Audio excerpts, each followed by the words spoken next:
नमस्कार मित्रों। तो आज हम बात करेंगे डायमंड में इम्प्योरिटीज़ के बारे में। इम्प्योरिटीज़ यानी कि कसर। डायमंड में काफ़ी सारी इम्प्योरिटीज़ आती है, जिसका दो प्रकार आता है।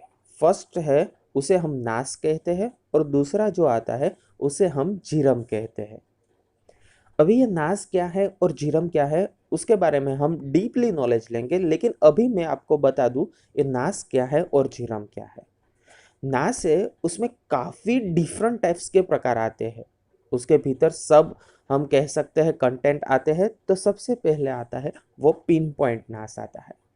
अभी पिन पॉइंट जो आप पेन यूज़ करते हैं, मार्किंग पेन है या फिर आप कह लीजिए आप ब्लू पेन में पिन पॉइंट आता है, तो वैसी टाइप की इम्प्योरिटीज डायमंड के भीतर ब्लैक स्पॉट रहेगी, तो उसे हम कहते हैं पिन पॉइंट नास। उसके बाद हैवी नास आती है, जिसमें एक काला, आप कह दीजिए कि एक गुचा होगा, तो वो डायमंड के भीतर होगा, जिसे हम हैवी नास कहते हैं। उसके बाद स्प्रेड नास आती है। स्प्रेड नास क्या है? डायमंड के भीतर जो नास है, ब्लैक स्पॉट है, वो चारों ओर बिछड़े हुए होंगे। यानी कि भैया हमने वाटर ले लिया और उसकी छांट हमने कोई भी पेपर पे डाली तो कैसा होगा, वैसी छांट डायमंड में ब्लैक होगी, तो उसे हम स्प्रेड नास कहेंगे। उसके बाद कार्बन नास आती है। कार्बन नास क्या आती है भैया? जैसे पेपर आता है वैसे ही ब्लैक पेपर अगर आप डायमंड के भीतर डाल दीजिए, तो वैसे ही हमें इम्प्योरिटीज दिखाई देगी। एक साइड से देखेंगे तो पूरी की पूरी ब्लैक देखेगी सरफेस, और दूसरी ओर से देखेगी तो सिर्फ एक लाइन ही दिखेगी ब्लैक। तो वैसी नास है उसे हम पेपर नास कहते हैं। उसके बाद डायमंड में डबका नास आती है। डबका और टपका नास, उसमें क्या आता है भैया? जो पिन पॉइंट नास आती है ना, उससे हैवी आती है, और जो हैवी नास आती है उससे कम, यानी कि मीडियम जो नास हम कहते हैं उसे हम डबका या टपका नास कहते हैं। तो ये सारी की सारी जो इम्प्योरिटीज है उसे हम कहते हैं नास। उसके बाद हम जीरम की ओर आगे बढ़ते हैं। अभी जीरम क्या है? कोई भी आप मिरर देख लीजिए और उस पे एक पत्थर का घा कीजिए, अभी ये मिरर है वो क्रैक हो जाएगा, उसमें काफ़ी सारे क्रैक आएंगे। जो क्रैक है उसे हमने डिवाइड करके उसको पर्टिकुलर नाम दे दिया है, जिसे हम कहते हैं जीरम। डायमंड के भीतर काफ़ी सारी जीरम रहेगी।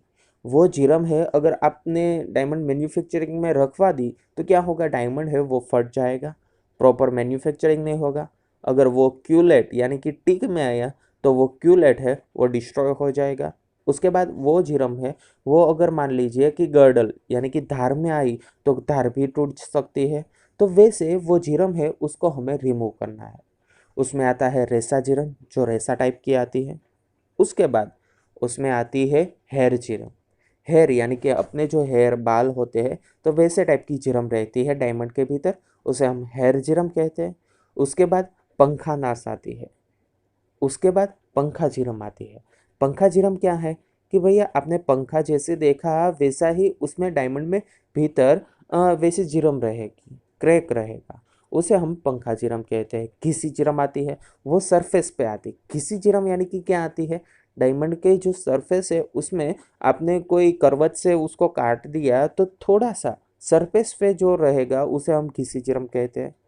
उसके बाद पतली जिरम आती है। पतली जिरम क्या आती है? डायमंड के भीतर एक ऐसी जिरम का फॉर्म है जो भैया आप एक साइड से देखेंगे तो बहुत बड़ी जिरम लगेगी, लेकिन उसको 90 डिग्री रोटेट करके देखेंगे तो एक लाइन ही आपको मिलेंगी, जिसे हम पतली जिरम कहते हैं।